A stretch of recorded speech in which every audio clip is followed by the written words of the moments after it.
Welcome S19 edu centre. আবার তোমাদের সামনে মাধ্যমিক এবিটিএ টেস্ট পেপার সলভ করব ভূগোল সাবজেক্টের। পেজ নম্বর হচ্ছে 508।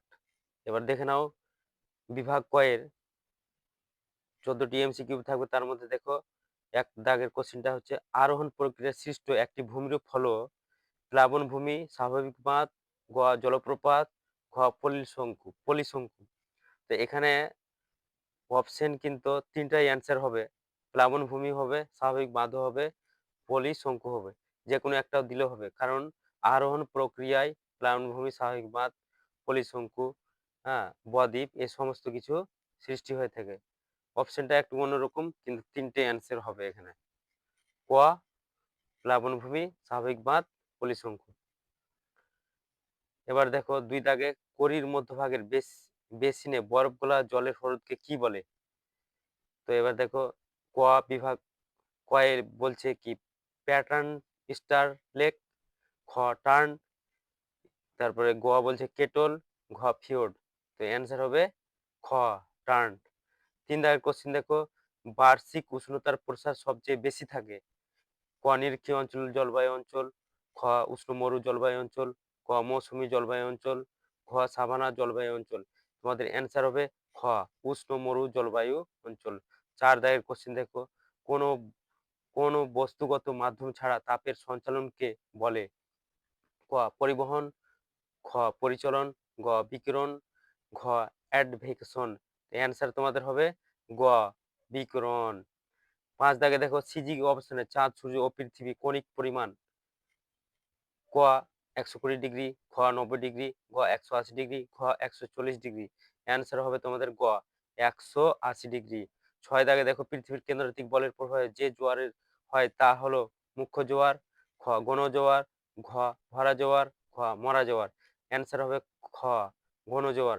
৭ দাগে দেখো একটি চিকিৎসা সংক্রান্ত বর্জা হয়ে গেছে এখানে, কিন্তু হবে বর্জ্য দেখে নিও। হলো ক সবজির খোসা, খ ইনজেকশন সিরিজ, খাবারের প্যাকেট, ঘ সাবান ধোয়া জল। অ্যান্সার হবে খ ইনজেকশন সিরিজ। ৮ দাগে দেখো ভারতের মূল ভূখণ্ডের দক্ষিণতম বিন্দু হলো ক ইন্দিরা পয়েন্ট, খ কুমারিকা অন্তরীপ, গ ক্যালমিয়ার অন্তরীপ, ঘ ডলফিন নোজ। অ্যান্সার হবে খ কুমারিকা অন্তরীপ। ৯ দাগে দেখো আন্দামান এর সর্বোচ্চ শৃঙ্গ আনাইমুদি, খ সান্দাকফু, গ স্যাডল পিক, ঘ জিন্দাগাদা। অ্যান্সার হবে গ স্যাডল পিক। ১০ দাগে দেখো ভারতের দীর্ঘতম নদী বাঁধ হলো ক চম্বল, খ হীরাকুদ বাঁধ, গ তুঙ্গরুদ্রা, ঘ দামোদর। অ্যান্সার হবে কি হীরাকুদ বাঁধ। তারপরে হচ্ছে ১১ দাগে দেখো উত্তর পশ্চিম ভারতের গ্রীষ্মকালে যে ঘূর্ণিঝড় হয় তাকে কি বলে? ক লু, খ আধি, গ কালবৈশাখী, ঘ পশ্চিমী ঝঞ্ঝা। অ্যান্সার হবে খ আধি। ১২ দাগে দেখো ভারতের হেক্টর প্রতি ধান উৎপাদনে প্রথম স্থান অধিকারী রাজ্যটি হলো পশ্চিমবঙ্গ, বিহার, পাঞ্জাব, উত্তরপ্রদেশ। অ্যান্সার হবে হেক্টর প্রতি ধান উৎপাদনে আর গম উৎপাদনে এগিয়ে হচ্ছে পাঞ্জাব। অ্যান্সার হবে গ পাঞ্জাব। ১৩ দাগে দেখো ভারতের সর্বাধিক জনবহুল শহর মুম্বাই, ক মুম্বাই, খ দিল্লি, গ চেন্নাই, ঘ কলকাতা। অ্যান্সার হবে ক মুম্বাই। ১৪ দাগে দেখো ভারতের প্রথম কৃত্রিম উপগ্রহ হলো টাইরাস, খ মার্কারি, গ আর্যভট্ট, ঘ স্পট। অ্যান্সার হবে গ আর্যভট্ট। এবার বিভাগ খ ২ দাগের কোশ্চেন দেখো শুদ্ধ হলে সু এবং অশুদ্ধ হলে পাশে অ লিখতে হবে। ৬টি প্রশ্ন থাকবে, দেখে নাও। জলপ্রপাতের পাদদেশে মন্থকূপের সৃষ্টি হয়। এটা ভুল, হবে ও আ। মেসোস্ফিয়ারের স্তরের মধ্যে দিয়ে জেট বিমান চলাচল করে। এটা হবে ও আ। ৩ দাগে দেখো নিরক্ষীয় নিম্নচাপ বলয় অক্ষাংশ নামে পরিচিত। এটা ও আ। ৪ দাগে দেখো পর্বতের অনবরত ঢালে স্থলনিক্ষেপ বৃষ্টিপাত হয়। এটা ও আ। ৫ দাগে দেখো শৈবাল সাগর প্রশান্ত মহাসাগরে দেখা যায়। ও আ। হ্যাঁ, এবার দেখো আউশ ধান হলো জায়িদ শস্য। এটা সু। ৭ দাগে উপগ্রহ চিত্রে সমন্বিত রেখাগুলিকে বাদামি রং এ দেখানো হয়। এটাও হবে সু। 2.2 দেখো শূন্যস্থান পূরণ করো যেকোনো ৬টি। ১ দাগে দেখো 2.2 ১ দাগে মহাদেশীয় হিমবাহ অঞ্চলে বরফমুক্ত পর্বতের শীর্ষদেশকে ড্যাশ বলে? এখানে হবে নুনাটাক বলে। তারপরে ২ নম্বরে দেখো ড্যাশ প্রধান ওজোন ধ্বংসকারী গ্যাসের নাম কি হবে? সিএফসি। 3 দাগে অক্ষাংশীয় ঘূর্ণবাতের অক্লোশান সৃষ্টি হয়।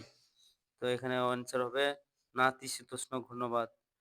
4 দাগে সমুদ্রের মাঝে বিভিন্ন স্রোত চক্রাকারে আবর্তিত হয়ে ড্যাশ সৃষ্টি করে। অ্যান্সার হবে কায়ের সৃষ্টি করে। 5 দাগে দেখো ভারতের বৃহত্তম বহুমুখী নদী পরিকল্পনা ড্যাশ নদীর উপর অবস্থিত। এখানে হবে শতদ্রু নদীর উপর অবস্থিত। ভাকরা নাঙ্গাল শতদ্রু নদীর উপর অবস্থিত।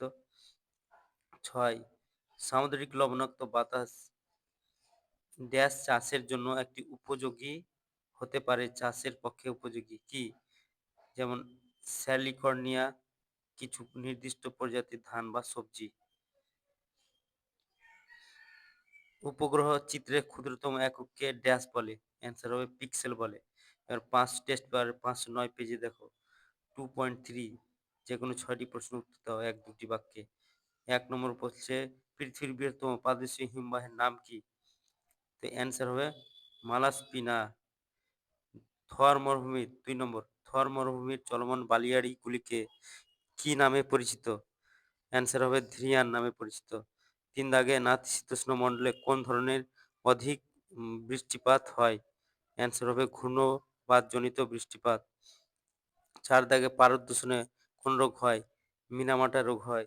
বেরিং স্রোত কোন মহাসাগরে দেখা যায়? প্রশান্ত মহাসাগরে। 6 দাগে ভারতের কোন প্রকার মৃত্তিকা কার্পাস চাষের পক্ষে উপযুক্ত বা আদর্শ? অ্যান্সার হবে কৃষ্ণ মৃত্তিকা। তারপরে 7 দাগে ভারতের দীর্ঘতম জাতীয় সড়ক কোনটি? NH-44। 8 দাগে পৃথিবীকে উত্তর দক্ষিণে প্রদক্ষিণকারী উপগ্রহকে কি বলে? অ্যান্সার হবে মেরু কক্ষপথের উপগ্রহ, পোলার অরবিটিং স্যাটেলাইট বা মেরু উপগ্রহ বলা হয়। 2.4 বাম দিকের সঙ্গে ডান দিক মিলাও। এখানে আমি অ্যান্সার করে দিয়েছি বাম দিকের সঙ্গে ডান দিক সঠিক অ্যান্সার। 1 নম্বরে আছে তাল, এর অ্যান্সার হবে 3 নম্বরটা পশ্চিম হিমালয়ের হ্রদ। 2 নম্বর ঝুম চাষ, অ্যান্সার হবে ভূমিক্ষয়, 4 নম্বরটা ভূমিক্ষয়। 3 নম্বরে আছে চিকমাগালুর, 1 নম্বরে অ্যান্সার হবে কফি গবেষণা কেন্দ্র চিকমাগালুর। আর 4 নম্বরে আছে বেঙ্গালুরু, সিলিকন ভ্যালি, ভ্যাল লেখা আছে কিন্তু হবে সিলিকন ভ্যালি। বিভাগ গয়ে রয়েছে 2 নম্বরের 6টি থাকবে, তোমরা দেখে নিও। সাজেশনে দেওয়া আছে 5 মার্কের, 2 মার্কের, 3 মার্কের কিছুটা বাকি রয়েছে, হয়ে যাবে। এর পরবর্তীতে আমি একটা অন্য সেট নিয়ে আসবো। আজ এই পর্যন্ত, থ্যাংক ইউ।